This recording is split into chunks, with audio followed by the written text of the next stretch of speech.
I work where air moves messages faster than people do. Most nights that means receipts from pharmacy, blood bank tickets, cross-match stickers, a unit of O negative with the paperwork rolled tight around it, lab slips that a day shifter forgot to send until guilt woke them up at 11:30. The pneumatic tube is the hospital's private weather, a breath drawn somewhere else and exhaled in your hands. By midnight its voices thin out, and the stations go still the way a classroom goes still after the bell. You stop hearing the whoosh and realize the building's other noises were hiding behind it, the HVAC's long exhale, the elevator belts turning over, the quiet tick a computer makes when the screensaver kicks in. My desk sits 5 steps from a tube station at the edge of the pharmacy window. Nights, I sign for deliveries that have no one awake to claim them and move capsules to the bins where morning will find them and think, if I'm lucky, that boredom is a kind of good fortune. The station at pharmacy is older than the glittering white one in the ED, ours is the beige kind built to be invisible. The throat of it is a dark circle with a padded lip, and under the lip is a spring-loaded gate that makes a tidy little thrum when a capsule kisses it. There's a lift under the mouth that snugs the capsule up so a hand doesn't have to reach into the throat itself. The control panel is a row of big square buttons labeled by station, ICU, 3 West, LND, Lab Main, Chem, and a drawer of codes for places newer than the panel is. On the shelf beneath, a metal cradle keeps capsules upright while slips are tucked under the ring clamp. You feel efficient when you do it right, the paper curled exactly once, the clamp seated, the lid twisted until the O-ring seals with that hush that says the system will carry your little package the way a current carries leaves. At 3:17 the station woke up. It was the specific wakefulness of incoming air. Distant clack as a diverter opened somewhere in the ceiling, the spool up of the compressor 2 floors away, the throat whistling just audible, the gate slap, and then the thud that is weight arriving against a thing made to stop it. The lift bumped the capsule up into my palm before my brain had time to be grateful for something to do. There's a script to incoming. You pop the twist lock, you index whatever's inside against the tally on the clipboard, you initial. I did the motion automatically, half watching the live feed in the corner that cycles through cameras most people never notice. The capsule felt colder than the room. Sometimes they do. You hear people talk about how everything is cold in a hospital. They're wrong. Hospitals are warm in weird places and cold where your skin didn't plan for it. Inside was a pharmacy slip printed in the day font, the crisp sans serif from the networked laser, stamped Ward C, Bed 39, acetaminophen 500 mg, 2 tabs PO now. Nothing strange about the drug. What was strange was the ward. Ward C had been closed for 3 months, it sits behind fire doors that don't blink anymore, waits under a constellation of contractor stickers, and has a smell like a hardware aisle trying to remember it was a hallway. I looked at the destination field again and had that quiet sensation a human has when a machine asks for something it isn't supposed to know exists. I checked the footer. Orders print with a banner that includes the ordering account, the submit station, and a time down to the second. The time read 3 hours 17 minutes and 14 seconds. The account was a general med account that still existed in the computer but had been disabled for that ward when they rolled staff out. The submit station code in the corner was one I didn't recognize, and I've memorized the ones that matter. C, Tube, 02, it said, like a label someone had put on a map for a place they planned to keep.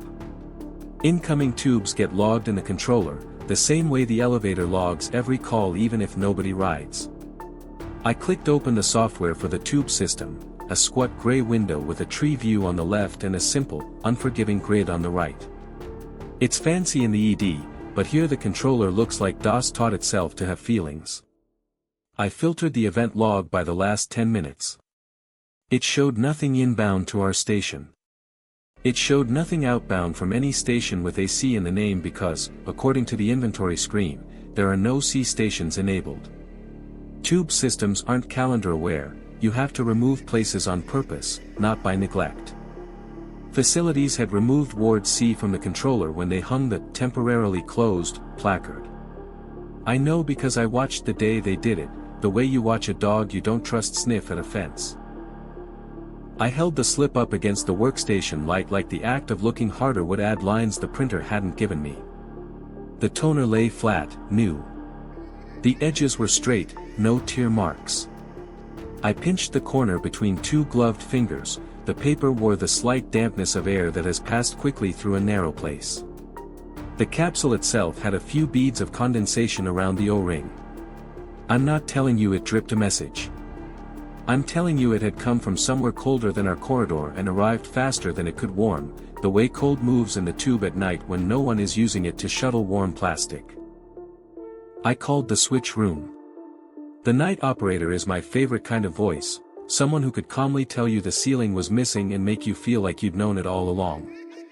Tube to pharmacy received from Ward C, I said, which is the kind of sentence that tries too hard to be reasonable. Her chair creaked. I could picture her leaning forward at her bank of panels, the old repeaters and the new screens, the vomit yellow telephone that connects to a line nobody ever uses. Ward C is closed, she said, politely, like I was new. Confirmed, I said. Can you see a send? The tube controller in the switch room mirrors mine. She made a thoughtful noise that people make when a mouse stops pretending it doesn't live in the wall. No transmit log, she said. No dwell anywhere. Last movement was lab to ED 22 minutes ago. There are reasonable explanations. You inventory the way you inventory narcotics. If you count them out loud they don't disappear. I paged pharmacy, knowing the day pharmacist has a baby who cries at 4 and sometimes she watches the monitor for a little while just to remember she also exists here. No answer. I called security. The night sergeant, a woman who seems to have been tired and sensible since birth, told me she'd send a pair to the Ward C fire doors just to stand and make sure reality still had weight. They would get there in 3 minutes. I set the capsule on the cradle and put the slip in a clear sleeve like this was ordinary, then I did the thing you do when ordinary won't answer. I asked the building. Send back to C, I told the machine, useless as the words were. I tucked the same slip under the clamp with a post-it strip on top that said who is requesting. Because humor is the only key that fits every lock. I set the destination code to the closest ghost the controller would allow, facilities. East Distribution, a station physically near Ward C's corridor, because sometimes the system gives up on a direct route and sends mail to a neighbor. The lift settled the capsule into the throat. The panel beeped its little nothing of a confirmation. The compressor obeyed. The air loved the capsule enough to carry it away, and the station went silent like a person who has said what they wanted and is now listening to the room. While it was gone I did the thing that needed doing anyway. I pulled up the pharmacy queue and checked what had printed in the last hour. Orders do not self-resolve, they bruise when you ignore them. Nothing with Ward C in the address string. Bed 39 didn't exist in the active bed list. The general med account was flagged as migrated to a different wing. I hovered my cursor over the old bed map where techs leave notes for each other like fence post carvings. Someone had pinned C wing, all beds inactive. A breath later the station coughed the capsule back into my palm. There's a funny vanity all tube system operators share. We can feel the difference between mine and theirs, the way you can tell your car even in a parking lot of identical cars by the way the door shuts if you've done it enough times. This felt like mine coming back too quickly, like a ball bounced off a wall 3 feet away. The capsule was warmer than the room. I untwisted the lid, the slip lay where I left it, but my post-it was gone. In its place was a narrower strip of paper rolled around the pharmacy order like a wristband. It was printed in a font we hadn't used since before the last round of renovations, blocky and almost dot matrix in its shyness, and along the perforated edge where it had been torn from its parent a fringe of fiber lifted like eyelashes. The strip said Ward C, Bed 39, ACK, and then the time, 3 hours 19 minutes and 2 seconds. The ink looked fresh. I set the strip on the desk and my finger left the lightest wet mark on the bench from the condensation that had formed on my glove. It is possible to believe 2 things at once, that your hands are not good at being afraid, and that your heart is. Security called from the fire doors. Nothing moving, the sergeant said. Locks intact.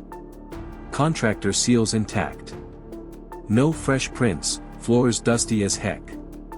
She added, as if waiting for me to laugh, we are not opening this by ourselves. I told her about the capsule, because whatever else you can say about a hospital, it's an organism that shares blood. She was quiet long enough that I pictured her looking at the younger officer and deciding whether to make a joke. We'll stand by, she said instead. Call facilities for your tube. Facilities at night is one man in a radio shirt with a face that makes people think he knows where the building keeps secrets. His name is Singh, and he carries an infrared thermometer the way some people carry a lucky coin. He arrived at my station with one glove in his back pocket and the look of a person who has been paged with the word tube enough times to expect a clog. I showed him the slip with the dot matrix fringe and he lifted his eyebrows but didn't smile. Legacy printer, he said. Not ours anymore. He fired the IR gun into the throat of the station and read the number. Air's colder than Hall, not by much. He asked to see the controller. I gave him the chair. He clicked through the routes like a man counting the steps from his bed to the bathroom in the dark. C-wing stations are disabled, he said, exactly as expected, and then, but the trunk that serves C passes through East Distribution. If someone jumped a return there, a capsule could fall out near C without the controller knowing it, but not on the inbound to here. He tapped the event grid with his nail. This says nothing moved. He tilted his head toward the capsule. But this says something did. There is an experiment that seems foolish when you describe it and sensible when you are there. I asked Singh if we could send the capsule to East Distribution with nothing in it and asked the guard to listen at the fire doors. To see if the air hits the gate, I said, which is not what I meant. He nodded. We sent it. The compressor spun. The throat sighed. I stood with my hand over the station mouth the way you hold a candle you know will go out. Security keyed their radio and said they heard nothing but our voices. 20 seconds later, the capsule came back by itself, as if the system had shaken its head. The station logged no movement. Singh looked at the grid as if his eyes could scare numbers into showing up. Controller's not our only historian, he said, evenly. There's a physical sensor on the lift. Even if the route's invisible, the lift would log a receive. It didn't. We looked at each other with that professional courtesy people share when the job has run out of sheets to write things on. I'm going to see, I told him, softly. If it's a prank, they earned their laugh. If it's a leak in the system, it's our mess. If it's neither, then we'll stand there together and let the building tell us what part of itself it forgot. C sits at the end of a T of corridors that have been asking since June to be useful again. The contractor lock is a heavy hasp with a square logo worn smooth by keys that don't belong to us. Security had propped one fire door with a shoe and stood at the other like the bodyguard of air. The sergeant took one look at Singh's badge and put her bolt cutter in his hand. Your mess, she said, and he laughed without smiling and cut the lock neatly, the way you cut a tie you were told you could throw away after the wedding. If you've never stepped through a door that was meant to make stepping through it feel like a decision, let me tell you what your body does: shoulders first, breath next, eyes last. The first thing was the dust, a fine frost across the floor where the hallway widened at the nurse's station. There were faint lines like a child's drawing of roads where a cart's wheels had passed before the dust had settled, not fresh but not old enough to belong to the first wave of closure. The second thing was the air. It wasn't colder than the rest of the hospital by much, but it was cleaner in the wrong way, the way a room is after paint dries and nobody has lived in it yet. The third was the light. Contractors remove ceiling tiles and leave the grid, and when you take away the surface the hospital's bones show. Fluorescent fixtures hang by their cords like fish taught to fly, and the exit signs keep their promises even when no one asks them to. We did not scatter. We moved together, security in front because that is the choreography, Singh with his IR gun out like it could measure intention, me with the capsule under my arm like a purse I wasn't sure was mine. We hit East Distribution first because the maps say the tube trunk lives above it, a metal access panel on the wall wore 4 screws that had been turned more times than they should have been for a place supposedly sleeping. Singh put his hand to the panel and closed his eyes as if he could feel a draft. "Negative pressure on the plant tonight," he said to the air. "No movement I can tell." He clicked the IR gun across the panel and then up into the dark where the ducting ran. Colder near the chase. At the nurse's station, the framed white boards had been taken down and leaned against the counter like sheets of music nobody plays anymore. On the bare wall behind them someone had left a rectangle of paint that was a different color from the rest, a lighter square like a Band-Aid's memory. If you looked slantwise you could see where the letters of Ward C had been, because glue is a historian and paint is only a politician. On the pillar near the elevators an old wayfinding arrow was painted directly onto the plaster, elevator, in the oldest font the building remembers. Bed 39 is not a bed to anyone but a database when a wing is closed. But the detoxed floor plan still lives in the system until someone murders it with ceremony, and people like me love old maps enough to keep ghosts of numbers in our heads longer than the paint does. 39 would have sat at the far elbow, last room on the window side, opposite the supply closet that always smelled like cardboard and saline. The stud still told that story if you looked. The spacing where a head wall had been, the cutouts for gas, the screw pattern that made a rectangle where a wall station once hung. Singh's IR thermometer licked the air and chirped out numbers a nurse would call normal for skin and a refrigerator would call a fever. "Half a degree down in the chase," he said, aiming into the dark gap where a soffit had been opened and never closed. It wasn't a dramatic drop, the kind TV hosts like. It was the kind that makes a building look like it put one cool hand on your arm to say, "Wait." We found the old tube niche by backtracking the wall scars, a rectangle at shoulder height with a cleaner center, a ring of glue that had sand kept out of it, 2 anchor points where bolts had pulled paint free in circles like thumbprints. No fascia, no station, just the ghost of one. A conduit ran up 3 feet then disappeared into the ceiling as if the line had simply decided height was a private matter. Singh touched the conduit the way a mechanic touches a fender and frowned like he'd heard a word he didn't like. "You capped this," the sergeant said, not accusing so much as editing. He didn't answer right away. "We capped something," he said. "Where this wants to be is old." They moved the main trunk during the last remodel, but the stub probably runs above the corridor to a diverter that feeds east distribution. If someone left a bleed or a flapper in the open position, you could get movement without a controller knowing it. He tapped the conduit, then the wall. But that doesn't explain a printer that doesn't exist. I had brought the capsule because I didn't know what else to do with my hands. It looked wrong in here, a tidy piece of the living hospital in a room that hadn't decided whether it remembered the job of being one. I set it on the counter where a medication fridge had once sat and where the dust didn't want to settle, the way dust avoids a place hands have been recently. "Let's just stand here," I said, which is the most dangerous thing you can say to night shift, permission to do the least obvious useful thing. We stood. The guard with the newer radio shifted his weight and his boot made an honest sound on an honest floor. The exit sign hummed in the key of "Please don't." Somewhere above, something light rattled, as if a hanged length of cable had remembered gravity. And then, not loud, not close, but unmistakable, we heard a whoosh run the length of the ceiling chase from right to left, caught like a breath in a straw. It didn't move much air. It wasn't a gale. It was the sound you hear when a diverter opens its throat for a moment and a capsule passes far away. You learn these sounds the way a parent learns the difference between a door slammed in anger and a door shut in a hurry. This was neither. This was a door deciding to remember itself. "Ben," I said into the radio, my voice small against all the parts of the building that were currently confident.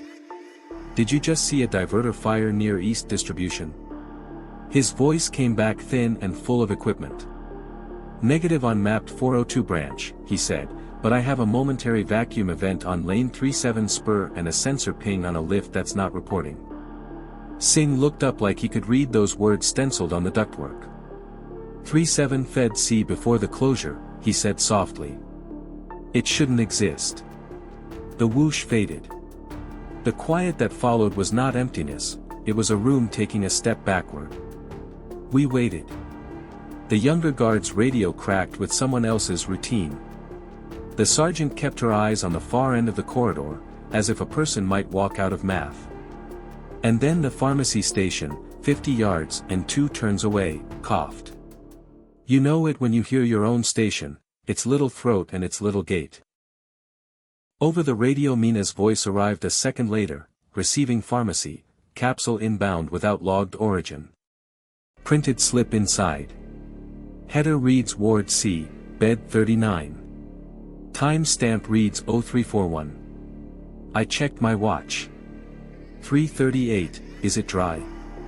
I asked before I could stop the stupid in the question. Feels like it just came out of a fridge, she said. Condensation on the O-ring. We didn't run. We could have. Instead, we did the administrative version of running, we walked back together quickly, without blinking more than was polite. The hospital has a way of changing distance when it wants things to take longer. By the time we reached pharmacy, Mina had 2 slips laid out on the stainless, the first order, the ACK strip that looked like dot matrix had been taught cursive by a patient teacher, and a new one with the same toothy edge as the ACK, this time a return to pharmacy, in all caps and a time set against our clocks like a tutor correcting handwriting. Singh went straight to the controller. Still nothing, he said, like a man trying to convince his dog the thunder isn't real. He popped open a service panel with a flathead and revealed the world inside, 2 little pressure switches, a lift sensor with a wire that looked too thin to have the responsibility it had, a set of LEDs that claimed to be green for health when everyone knows green lights lie. He touched the terminal block with the back of one knuckle. No heat, he said. No pull. He closed it gently, like you close a lid on a story you're not ready to end. Ben, I said into the radio, watch the unmap. He said he was. We waited through nothing. We waded through another kind of nothing, the one with small sounds in it you don't name because you can't keep them once you do. Somewhere down the hall a drop landed in a place water isn't supposed to be. The exit sign's inverter hummed just enough to make your front teeth sit a little closer together. Singh lifted his IR gun and sighted the conduit again, and his mouth made a line so small it could have been an absence instead. 2 degrees cooler at the elbow, he said. That makes no sense if everything's dead. The whoosh came again, closer, this time we felt the slightest draft at our ankles as if air is petty and takes a different route when it's annoyed. Something thumped in the wall, dull and definite, plastic against metal, not loud, just sure. The capsule on the counter rolled a quarter turn toward the old niche and stopped because counters aren't tilted and physics hasn't left us entirely. I put my hand on it and it was cool like a thing left in shade. Okay, I told the room, which is not a word you say to a person unless you mean it and a stupid word to say to a building unless you don't. We never saw a capsule fall out of the ceiling. That's the story people want, that's the kind that gets retold because gravity loves a prop. What we saw was an empty space remembering a job, audible and specific and indifferent to whether or not we deserved to be in on the remembering. At 3:47, pharmacy called to say the station had raised its lid. A capsule arrived. The slip inside was ours, now bearing an extra line of print below Mina's neat block letters, a line that should have come from a printer that no longer exists, received, C, Tube 02.